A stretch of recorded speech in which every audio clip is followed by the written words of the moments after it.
Hello friend, welcome back. मैं Rakesh Kumar pharmacist. मैं आज बात करने वाला हूँ यूटीआई इन्फेक्शन के बारे में। ये जो यूरिनरी ट्रैक्ट इन्फेक्शन होते हैं इसके बारे में आज मैं डिटेल बात करने वाला हूँ। ये किन किन कंडीशनों से हो सकता है, आपको कौन कौन से लक्षण दिख सकते हैं आपको यदि ये हुआ है तो इसकी उपचार क्या है, ट्रीटमेंट क्या है, और यदि आपको ये हो चुका है तो सावधानियाँ क्या बरतनी चाहिए, सब कुछ मैं आज डिटेल बात करने वाला हूँ।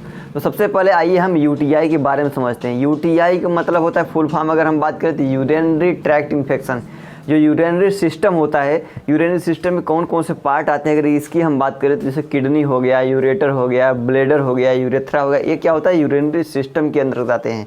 तो इसमें किसी भी प्रकार का इन्फेक्शन यदि हो रहा है इसके किसी भी पार्ट में जो यूरिनरी सिस्टम होता है उसी को ही यूटीआई बोलते हैं। जो कि फ्रेंड अगर हम मोस्टली बात करें तो क्या होता है, लोअर यूरिनरी सिस्टम में जो होते हैं उसमें ज़्यादातर इन्फेक्शन देखने को मिलते हैं, ज़्यादातर रिस्क रहते हैं। और उसके मुताबिक यदि हम बात करें मैन और वोमेन के मुताबिक तो सबसे अधिक वोमेन जो औरतें होती हैं, लेडी होती हैं, उनमें ज़्यादा इन्फेक्शन देखने को मिलता है अकॉर्डिंग टू मैन। मतलब आदमियों में बहुत कम होता है सब कंडीशन देखने को मिलता है यूटीआई, जबकि औरतों में बहुत ही ज़्यादा देखने को मिलता है।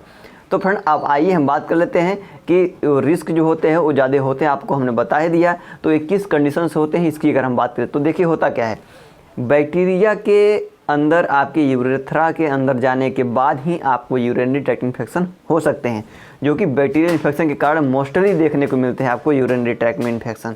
वैसे तो कभी कभी क्या होता है आपको यूरिनरी ट्रैक्ट में फंगल इन्फेक्शन भी देखने को मिल जाता है, जो कि फंगल इन्फेक्शन होने के कारण भी आपको समस्या देखने को मिल जा सकती है। तो अब आइए हम बात करते हैं इसके सिम्टम क्या हो सकते हैं, लक्षण क्या क्या देखने को मिल सकते हैं यदि आपको यूटीआई यूरिनरी ट्रैक्ट इन्फेक्शन हुआ है तब।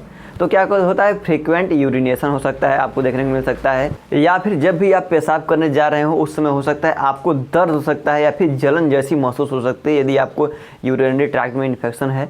या फिर क्लाउडी यूरिन, जो कि आपके यूरिन का कलर है, जो पेशाब का कलर रंग है वो थोड़ा सा बादल की तरह क्लाउडी थोड़ा दिख सकता है। या फिर पेल्विक में आपके निचले सिरे में बहुत ज़्यादा दर्द हो सकता है, एच हो सकता है, ऐठन हो सकती है। ऐसी कंडीशन यदि आपको देखने को मिल रहा है तो आप समझ लीजिए आपको यूटीआई इन्फेक्शन हो चुका है। तो इसमें आपको सबसे पहले सावधानियां क्या रखनी चाहिए, आइए हम सबसे पहले इसकी हम बात कर लेते हैं। तो सावधानियां में सबसे पहले आपको क्या करना चाहिए, अपने बॉडी की क्लीनिंग पर ध्यान देना चाहिए। आपके प्राइवेट पार्ट अपने बॉडी को एकदम क्लीन करके रखें। हर समय कुछ भी खाना खाने जा रहे हैं, भोजन लेने जा रहे हैं, या फिर कुछ भी आप टॉयलेट से बाहर आ रहे हैं तो तुरंत अपने हाथों को, अपने तुरंत ही बॉडी पार्ट्स को क्लीन रखें, साफ़ सुथरा रखें। जिससे क्या होगा, और बैक्टीरिया चांसेस ना होंगे, आपके फैलने के चांसेस जो होंगे धीरे धीरे कम होने लगेंगे। इसके बाद क्या करना चाहिए, आप वाटर की अमाउंट, पीने के अमाउंट में आपके पानी को बढ़ा देनी है और बॉयल करके तब फिर वाटर को यूज करिएगा, ताकि हो सकता है आपको ओरल के माध्यम से बैक्टीरिया का ट्रांसफ़र ना हो सके। और भोजन जो लेना है वो एकदम साफ़ सुथरे लेना है। हल्के गुनगुने चीज़ों का इस्तेमाल आप ज़्यादातर कर सकते हैं, कोई भी दिक्कत नहीं होने वाला है। तो ये सब चीज़ें आपको प्रिकॉशन थोड़ा सा रखना है स्टार्टिंग में। और इसके बाद अब आइए हम ट्रीटमेंट की तरफ बढ़ते हैं। ट्रीटमेंट में क्या क्या चीज़ें चलती है, तो सबसे हाईएस्ट यूज़ की जाने वाली जो होती है वो एंटीबायोटिक्स यूज़ की जाती हैं, जो कि बैक्टीरियल इन्फेक्शन को ख़त्म करने का काम करती है। जैसे अगर हम बात करें सिप्रोफ्लॉक्सासिन हो गया, जो सिप्रोविड के नाम से टेबलेट्स आती है, वो 250 mg में भी आती है, 500 mg भी आती है। एडल्ट कंडीशन में 500 mg सुबह शाम 2 बार प्रेफर की जाती है। एजिथ्रोमाइसिन में आती है, इसको भी आप आसानी से यूज कर सकते हैं। जो एजीवैक्ट 500, एजीवैक्ट 250 के नाम से आती है। यदि आप 250 यूज कर रहे हैं सुबह शाम यूज कर सकते हैं, 500 यूज कर रहे हैं दिन में एक बार यूज कर सकते हैं। इसके बाद आप चाहे तो सिप्रोडॉक्सिन में जो आती है टैबलेट्स उसको आप यूज कर सकते हैं, जैसे गुडसेप 200 या गुडसेप CB 200, इसमें क्लेवरेनिक एसिड के साथ आता है। इसको भी आप सुबह शाम करके एक एक टैबलेट आप यूज कर सकते हैं। और फ्रेंड यदि आपको ये भी सूटेबल नहीं है या फिर आप यूज नहीं करना चाहते हैं तो आपको एमॉक्सिसिलिन एंड पोटेशियम क्लेवरनेट के जो एमॉक्सी 625 जो आते हैं CB के नाम से, जो कि मेगा CB 625 या फिर मॉक्सिकाइंड CB 625 के नाम से ब्रांडेड आते हैं, इसको भी आप सुबह शाम एक एक करके आप यूज कर सकते हैं यदि आपको ऐसी कंडीशन ज़्यादा देखने को मिल रहा है तो, जिससे आपको तुरंत के तुरंत राहत देखने को मिल जाएगा।